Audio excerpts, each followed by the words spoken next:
ফাৰ্মত যেতিয়া মুৰ্গী ৰেডি হৈ যায় বিকিবৰ কাৰণে, কিন্তু তেতিয়া আমাৰ বিকিবৰ কাৰণে অসুবিধা হৈ যায়, কাষ্টমাৰ পোৱা নাযায়। ফাৰ্মাৰতকৈ বেছি প্ৰফিট থাকে মধ্যভোগীৰ, কাৰণ কেলৈ মধ্যভোগীয়ে আপোনাৰ আমি যদি ফাৰ্মাৰে যদি পায় 10 টকা, মধ্যভোগীয়ে পাব 20 টকা। নমস্কাৰ বন্ধুসকল, আছাম ফাৰ্মিং চেনেললৈ আপোনালোক সকলোকে স্বাগতম জনাই এটা নতুন ভিডিঅ' লৈ আহিছোঁ। আৰু বন্ধুসকল, আজি ভিডিঅ'টোৰ জৰিয়তে মই আপোনালোকক জনাম যে আমি লোকেল কুকুৰা হওক, ব্ৰইলাৰ হওক, সোণালী হওক, যিকোনো মুৰ্গী বা হাঁহ পালন কৰাৰ পিছত আমি যেতিয়া মুৰ্গীখিনি মাৰ্কেটত বিকিবলগীয়া হয় বা মুৰ্গীখিনি চেল কৰিবলগীয়া হয়, সেই সময়ত আমাৰ কিন্তু কাষ্টমাৰৰ অসুবিধা হৈ যায়। তো কেনেধৰণে আমি সেই মাৰ্কেটখন ল'ব পাৰোঁ বা কেনেধৰণে আমি সেই মুৰ্গীখিনি আমি চেল কৰিব পাৰোঁ, কেনেধৰণে আমি আগবাঢ়িব লাগিব মুৰ্গীখিনি বিক্ৰী কৰাৰ ক্ষেত্ৰত, সেই বিষয়ে আজি মই আপোনালোকক এই ভিডিঅ'টোৰ জৰিয়তে জনাই দিম। কাৰণ কেলৈ আমি গোটেইখিনি মূলধন খটোৱাৰ পিছত যিখিনি মুৰ্গী ৰেডি কৰাৰ পিছত আমাৰ সেইখিনি যদি বিক্ৰী কৰিব নোৱাৰোঁ, তেতিয়াহ'লে আমাৰ লোকচানৰ সন্মুখীন হ'বলগীয়া হয়। যদি আমি তাত এমাহো যদি বেছিকৈ ৰাখি দিবলগীয়া হয়, বহুতখিনি লোকচান হ'বলগীয়া হয়। তো সেই গতিকে আপোনালোকে এই ভিডিঅ'টো প্ৰথমৰ পৰা শেষলৈ চাব যে আমি কেনেধৰণে আমি আগবাঢ়িব লাগিব মাৰ্কেটিঙৰ ক্ষেত্ৰত। বন্ধুসকল, ফাৰ্মিং লাইনত লাভ লোকচানৰ কথা ডিপেণ্ড কৰে কাষ্টমাৰৰ ওপৰত বা মাৰ্কেটখনৰ ওপৰত। তো এতিয়া কি হ'ল আমাৰ যদি ওচৰত যদি কাষ্টমাৰেই নাথাকে বা আমাৰ ওচৰত মাৰ্কেটেই নাই, তো আমি কেনেধৰণে আমি এইখিনি বিক্ৰী কৰাৰ ক্ষেত্ৰত আগবাঢ়িব পাৰোঁ। তো ইয়াত আমি দুটা ধৰণে আমি বিক্ৰী কৰিব পাৰোঁ। আমি সকলোৱে জানো, এটা হ'ল ৰিটেইল চেল আৰু এটা হ'ল হ'লচেল ৰেট। হ'লচেল কি হ'ল, আপুনি গোটেইখিনি কুকুৰা একেলগতে বিক্ৰী কৰিব পাৰিব যিকোনো বেপাৰীক, আৰু তাত এটা 30 টকাৰ পৰা প্ৰতি কেজি 30 টকাৰ পৰা 40 টকাৰ ভিতৰত এনেকুৱা কম দামত কম ৰেটত আমি বিক্ৰী কৰিব লাগিব, যাতে যিজন মানুহে আমাৰ মুৰ্গীখিনি বা হাঁহখিনি নিয়ে, সেইজন মানুহেও তাৰ ওপৰত তাত বিক্ৰী কৰাৰ পিছত তেখেতেও যাতে কিবা এটা লাভ পায়, তেনেকৈ।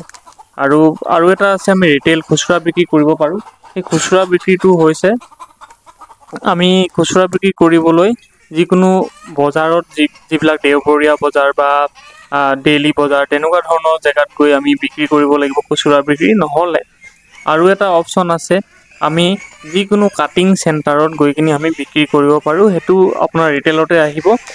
আমি যিটো প্ৰাইচ বেপাৰীক বিক্ৰী কৰোঁ হ'লচেল ৰেটত, আমি সেই ৰেটটোতকৈ অলপ ওপৰত আমি সেই কাটিং চেণ্টাৰত বা মাংস কটাৰ দোকানত গৈ আমি অলপমান বেছি দামত বিক্ৰী কৰিব পাৰোঁ।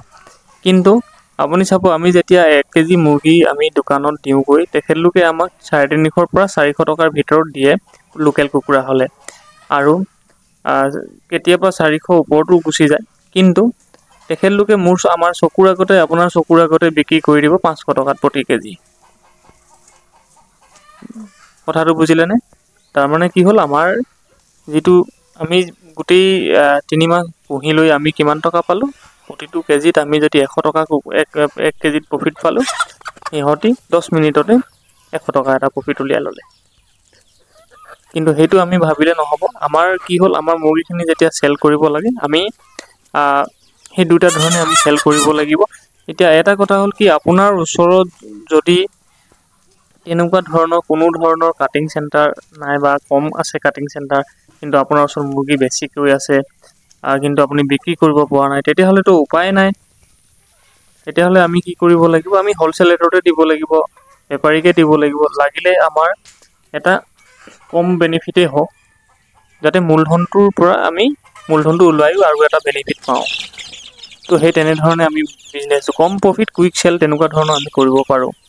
তো তেনেকুৱা ধৰণৰ কৰিবলৈ হ'লে কিছুমান ঠাইত বেপাৰীৰ অসুবিধাও হয়, কিন্তু সেই ক্ষেত্ৰত আমি কি হয়, নিজেই মাৰ্কেটখন বনাব লাগিব, নিজেই যাব লাগিব বজাৰত বা য'ত হ'লচেলত মুৰ্গীবিলাক কিনে, তেনেকুৱা জেগাত যাব লাগিব, গৈ কথা পাতিব লাগিব তেখেতলোকৰ লগত, এটা দাম ৰেট ফিক্স কৰি আহি তেখেতলোকক মাতিব লাগিব ঘৰলৈ আপোনাৰ ফাৰ্মৰ পৰা লৈ যাবৰ কাৰণে। যদি তেখেতলোকে অহাৰ কাৰণে কিবা অসুবিধা থাকে, তেতিয়াহ'লে আমি নিজেই হ'লেও মুৰ্গীখিনি তাত দিব পাৰিব লাগিব। তো সেইখিনি কিন্তু আমি কৰিব পাৰিব লাগিব। যদি তাতকৈ বেছি যদি আপুনি বেনিফিট ল'ব বিচাৰে বা আপোনাৰ সেইখিনি ধৈৰ্য আছে, য'ত আপুনি ডেইলি মাৰ্কেটত বজাৰত গৈ মেলি আপুনি তাত বহি বিক্ৰী কৰিব পাৰে, তেতিয়াহ'লেতো আৰু ভাল কথা। একচুৱেলি আমি যিমানখিনি পাৰোঁ ৰিটেইল চেল কৰিলে ভাল হয়, কিন্তু কিছুমান মানুহৰ হাতত সেইখিনি সময় নথকাৰ কাৰণেহে হ'লচেল ৰেটত একেলগে কম দামত দিবলগীয়া হয়। কিন্তু যদি আমি ৰিটেইল চেল কৰোঁ বজাৰত গৈ কিনি আপোনাৰ অলপ কষ্ট হয়। সপ্তাহত যদি আপুনি একদিনো যদি বজাৰত বহেগৈ তেতিয়াহ'লে প্ৰতিদিনে আপুনি 20 কেজি 30 কেজি কেতিয়াবা 50 কেজি ওপৰতো আপুনি বিক্ৰী কৰিব পাৰিব আপোনাৰ লোকেল মুৰ্গীখিনি ৰিটেইল প্ৰাইচত।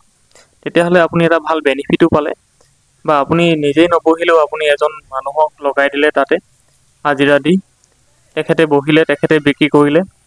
বিক্ৰী কৰাৰ পাছত যদি ডেইলি যদি আপোনাৰ 40 কেজিও বা 50 কেজিও বিক্ৰী হৈ গ'ল, প্ৰতি কেজিতটো আপুনি বেপাৰীক দিয়াতকৈ আপুনি নিশ্চয় 40-50 টকা এটা বেছি পাব। বেপাৰীজনক যদি আপুনি 300 টকা বা 400 টকা এটা 500 টকালৈকে আপোনাৰ হাজিৰা দিলে কি লাভ? তো তেনেকৈ ধৰণে আমি কামটো কৰিব লাগিব। আৰু লোকেল জেগাত আপোনাৰ ঘৰত যদি চেল কৰিব বিচাৰে তেতিয়াহ'লে আপুনি কি কৰিব লাগিব? আজিকালি হৈছে আপোনাৰ হোৱাটছআপ যুগ বা ছ'চিয়েল মিডিয়া যুগ। আপুনি নিজৰ মোবাইলৰ হোৱাটছআপ ষ্টেটাছত বেলেগ ষ্টেটাছ দিয়াতকৈ এই কুকুৰা যিখিনি মুৰ্গী হয় মুৰ্গীখিনি ষ্টেটাছ দি যে মোৰ এইখিনি ৰেডি আছে চেল কৰিবৰ কাৰণে, কোনোবাই যদি কিনে কণ্টেক্ট কৰিব, বা তেনেকৈ ধৰণে আপুনি দিব পাৰে। যাৰ যাৰ দৰকাৰ আছে তেখেতলোকে নিশ্চয় কিনিব। আৰু এটা আছে, আপুনি যদি ইমানো বিক্ৰী কৰিব পৰা নাই, তেনেকৈও যদি কৰিব পৰা নাই, তেতিয়াহ'লে কিন্তু আমি লাজ কৰিব নালাগিব। প্ৰথম কথাটো হ'ল আমি যদি কিবা এটা প্ৰফিট কৰিব বিচাৰোঁ, লাইফত যদি কিবা এটা কৰিব বিচাৰোঁ, আমি লাজ কৰিব নালাগিব। লাজ কৰিবলৈ পাহৰি যাব লাগিব প্ৰথম কথাটো। আৰু আমি নিজেই কাটিং চেণ্টাৰ খুলি ল'ব লাগিব। তেতিয়াহ'লে আপুনি যদি নিজেই কাটিং চেণ্টাৰ খুলি লয় তেতিয়াহ'লে আপোনাৰ মুৰ্গীখিনি পেলনি নাযায় আৰু আপুনি তাত দুগুণ প্ৰফিট কৰিব পাৰিব। য'ত আপুনি 400 টকাত আপুনি যদি প্ৰতি কেজি বিক্ৰী কৰিছিলে তেতিয়াহ'লে আপুনি 500 টকালৈকে আপুনি কাটিং চেণ্টাৰত বিক্ৰী কৰিব পাৰিব।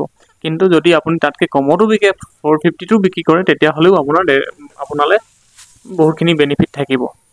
আপুনি যিহেতু আপোনাৰ নিজৰ ফাৰ্মত কৰা, নিজৰ ঘৰত কৰা কুকুৰা, তো সেই গতিকে আপুনি বাকীবিলাকতকৈ 50 টকা কমো ৰেটত আপুনি বিক্ৰী কৰিব পাৰে আৰু তেতিয়া আপোনাৰ চেলটো ভাল হ'ব, বেছি হ'ব। সেই গতিকে কৈছোঁ, আমি যেতিয়া কেতিয়াবা লাইফত যদি আগুৱাই যাব বিচাৰোঁ বা প্ৰফিট কৰিব বিচাৰোঁ কিছুমান ফাৰ্মিঙত, তেতিয়াহ'লে আমি কিন্তু লাজ কৰিব নালাগিব। প্ৰথম কথাটো হ'ল সেই লাজ কৰিলেই আমি দুখোজ পিছুৱাই অহা যায়। তো সেই গতিকে আমি কেতিয়াও লাজ কৰিব নালাগিব আৰু আমি নিজৰ মাৰ্কেট নিজেই বনাব লাগিব। সদায় এইটো কথা ধ্যান ৰাখিব, নিজৰ মাৰ্কেটখন নিজেই বনাব লাগিব। আৰু মাৰ্কেটিংটো ভাল হ'লেহে আপোনাৰ প্ৰফিট ভাল থাকিব। আৰু সেই তেনেদৰেই মই যিকেইটা ক'লোঁ আপোনালোকক তেনেদৰেই আমি কৰিব লাগিব। আপোনালোকে যদি কৰিব বিচাৰে, বহুত দেখিছোঁ বহুত ফাৰ্মাৰে কি হয়, ফাৰ্ম কৰাৰ পিছত তেখেতলোকৰ ওচৰত বেপাৰী নাথাকে বা বিক্ৰী কৰিবলৈ অসুবিধা হয়, কিন্তু তেখেতলোকে নিজেও গৈ কিনি বজাৰত বিক্ৰী কৰিব নোৱাৰে। কিন্তু আমি সেইটো কৰিলে নহ'ব। আমি যদি সময় থাকে আমাৰ হাতত, যদিও সময় নাথাকে তেতিয়াহ'লে বেলেগ মানুহ লগাই হ'লেও আমি ৰিটেইল চেল কৰিবলৈ ডেইলি মাৰ্কেটত বা দেওবৰীয়া মাৰ্কেটত গৈ আমি সেইখিনি বিক্ৰী কৰি অহাটো আমাৰ কাৰণে ভাল। তো ইয়াকে কৈছোঁ, এইটো ভিডিঅ'টোত মই ইমানে ক'লোঁ আৰু মই তেনেকৈ কৰোঁ। তো সেই গতিকে মোৰ নিজৰ ফালৰ পৰা মই আপোনালোকক এক্সপিৰিয়েঞ্চৰ ফালৰ পৰাই জনাইছোঁ। তো যদি আপোনালোকে ভাল পাইছে মোৰ ভিডিঅ'টো, অনুগ্ৰহ কৰি ছাবস্ক্ৰাইব কৰি ল'ব মোৰ এই আছাম ফাৰ্মিং চেনেলটো, এনেকুৱা ধৰণৰ ভিডিঅ'বিলাক পাই থাকিবৰ কাৰণে।